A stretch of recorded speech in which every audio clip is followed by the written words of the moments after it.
السلام عليكم ورحمة الله وبركاته. gurigan iga dambeeya u jeedin waa guri meel fiyaala ah ku yaala macnaheedu meel aad cajiib ah ku yaala kaasa balbalaar ayuu ku yaala degmada Hodan taleex hada si kale u fahmays kaasa balbalaar taleex degmada Hodan uu ku yaala gurigan waa dabcan guri aad u weyn waxa ku qoran qoraalka aad arkaysiin oo ah hatta hadaysan ishaad arkaynin ana dhigta kugu sheegay gurigan iib ma aha ku qoran ha ku kadsoomin ayaa la leeyahay maxaa hadaba keenay in halku dhigan lagu qoro gurigan kow marka sharaxaadiis ayaan halkan u taaganahay laakiin sheekadan ayaa runtii ah sheeko dhinaca kale marka loo fiiriyo ka duwan sheekooyinkii kale ee caadiga ah ee la taba jiray sababtoo ah waa guri ay rabaan in kiiskiis ay ku lug lahaadaan niman dulaaley ah oo ka faa'iideysanaya qof macnaheedu qofka guriga lahaa gabar ay dhashay ah oo laakiin xanuunsan dulaalinta oo raba inay ciyo ka gaarsiiyaan ayaana marka sabab u noqday in halku dhigan lagu qoro sheekada marka laakiin muqdisho naga wadaysa waxayna geenaysaa Talyaaniga waxaan ku soo sharxi doonaa sida wax u jiraan kadib xamar ku soo laabanayna si adiga ganacsadaha ah oo dadka fariinta ay ku socoto uga digtoonaadaan in dhulka ay ku sirmaan gurigan Allah u naxariistay waxa milkiyadiisa lahayd oo guriyo badan oo ay leedahay kamid yahay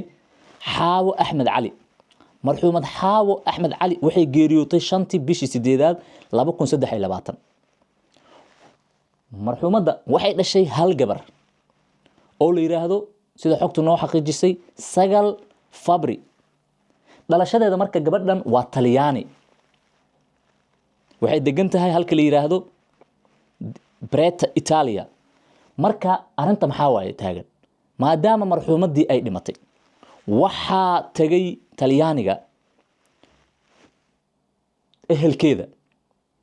marxuumada oo waliba hantida ay ka dhimatay la sheegay inuu yahay 3 guri oo ku yaala Talyaaniga iyo guri ku yaala Muqdisho oo kan ah iyo sidoo kale dhaqaalo ugu jira bangiyo ku yaala Talyaaniga maama Ilaahay dabcan adduunyada u saqray ahayd dadaal badan karti badan shaqaysatay maal meel gashatay ahayd maalkeeda Ilaahay u balaaliyay laakiin halkan gabar ay dhashay marka ehelkii ay baxeen oo ay tageen Talyaaniga marxuumadii ay dhimatay gabadhay la kulmeen la sheekaysteen la hadleen tacsi kadib hadda ma ahan tacsiga markiiba ma aha in gabadhii la hadlay tacsidii kadib ayaa gabadhii la hadlay ujeedkan wuxuu ahaa bal in loo sheego in hooyadeed hantidaas ka tagtay xaaladahaas ay jiraan ayna tahay bal in laga hadlo dhaxalka iyo howlaha ku saabsan wax sax ahna waaye qofka in dhaxalka laga hadlo oo wax la baneeyay waaye mugtahay in dhaxalka la qaybsado hase yeeshee gabadha oo xoogaa sida ay inoo sheegeen ehelada qaar aan isku aadanayn ama xoogaa qabta xaalado u gaar ah oo dhinaca madaxa ah maskaxda ah ayaa waxa ay sabab u noqotay yiraahdeen in kiiskan runtii uu aad u soo farageliyo nin gabadhaas qaba oo Talyaani ah kadibna hanjabaad culus u geystay ehelkii marxuumada walaalaheed dadka kale dhawaa kulligood ee u socday arintan in la dhameeyo xal fiican la gaaro oo dhaxalka laga hadlo oo hantida marxuumada ee dhul shay uga yaala la ceemiyo muhiim waay ajaanibiga qaadana hadii kale waana sida isagu u dagaalamayo sida ay sheegeen maadaama gabadhan isagu uu maskaxda ka haysto iyaduna ay caadiyan xoogaa noqoto qof aan isku dhameystirnayn marka ehelkii xoog saaray taas marka ehelkii kama aamusine waxay sameeyeen gal dacwadeed ay ka furteen maxkamadda gobolka Banaadir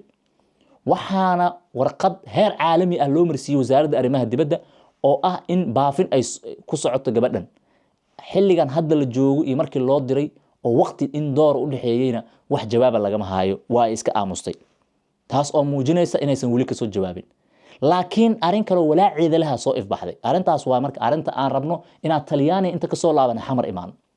waxa jira rag dulaaliin ah oo soo dhaxmaray ninka Talyaaniga ah ogolaansho sidoo uga keensadeen la fahmi karin gabadha dhinaceeda xoogaa wuxuu isaga dhaho ka dhaadhicinaya sida ehelku sheegeen rabaan in gurigan qaaliga ah oo 500 ilaa in ka badan oo $1,000 lagu kala iibsan karo ku dhameeyaan lacag aad u hooseysa oo dhulka ah inay xaraashaan ka gaarsiin wax la yiraahdo si dadkii dhaxalka wax ka lahaa meesha looga bixiyo marka ehelka waxay yiraahdeen gurigan hadaba ma aha guri iib ah guri qofka maalkiisa gashto uu ku nasanaya ma aha yiraahdeen dacwadiisa waa ku daba soconay ha isku gashanin faraha ayay yiraahdeen waana tan runtii u baahan marka in dadka loo sheego oo la dhaho war dhulkan digniina dul saaran ha isku gashanin farahaaga lacagna ha gelinin waayo raali laguma wada aha in dhulkan la iibiyo dhaxaltooyada guriga waxay si toos ah ugu sheegaysaa dadka baryahan aad ugu waashay dhulka war dhulkan waaba laga socdaay in dhulalka la damaacinayo uusan soo galin midkan dulaaliinta ordaysan waxay u sheegeen inay suuragal ahayn oo ay tahay inay ka baaqsadaan falkan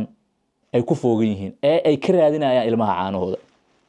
ganacsatada Soomaaliyeed si gaar ah looga digay gaar ahaan kuwa Muqdisho iyo agagaarka deganaa leeyahay iyo nootayooyinka sharciga ah waliba